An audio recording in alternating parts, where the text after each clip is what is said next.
শহীদ জামালের বাড়িতে ঈদ উপহার নিয়ে ছুটে গেল ইউএনও। পটুয়াখালী রাঙ্গাবালী উপজেলায় বৈষম্য বিরোধী ছাত্র আন্দোলনে শহীদ পরিবারের বাড়িতে জেলা প্রশাসকের ঈদ উপহার নিয়ে ছুটে গেল উপজেলা নির্বাহী অফিসার ইউএনও মোহাম্মদ ইকবাল হাসান। শনিবার সকালে উপজেলার মৌডুবি ইউনিয়নে শহীদ শাহজামাল ভূঁইয়ার পরিবারের হাতে জেলা প্রশাসকের পাঠানো ঈদ উপহার তুলে দেওয়া হয়েছে। উপহার পেয়ে খুশি শহীদ শাহজামালের পরিবারের সদস্যরা। এ সময় শহীদ জামালের স্ত্রী, সন্তান সহ পরিবারের অন্যান্য সদস্যরা উপস্থিত ছিলেন।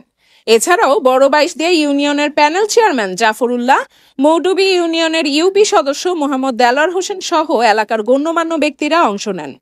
উপহার বিতরণ শেষে 2024 সালের গণ অভ্যুত্থানে শহীদ শাহজামাল ভূঁইয়ার কবর জিয়ারত করে তার রুহের মাগফিরাত কামনা করেন ইউএনও। এ ধরনের উদ্যোগ শহীদ পরিবারের প্রতি সম্মান ও কৃতজ্ঞতার বহিঃপ্রকাশ বলে মনে করেছেন স্থানীয়রা।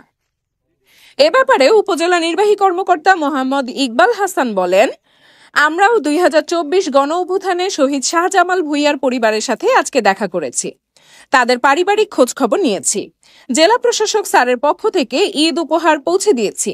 এছাড়াও শহীদ জামালের পরিবারে আর্থিক কিংবা অন্য কোনো সমস্যা রয়েছে কিনা এ বিষয়ে কথা বলেছি। তাদের সাথে আমাদের নিয়মিত যোগাযোগ আছে। সরকারি সহযোগিতা দেয়া অব্যাহত আছে। একই সাথে আগামী দিনে যদি তারা কোনো সমস্যায় পড়ে আমাদের সাথে যোগাযোগ রাখবে। আমরা সবসময় তাদের পাশে আছি।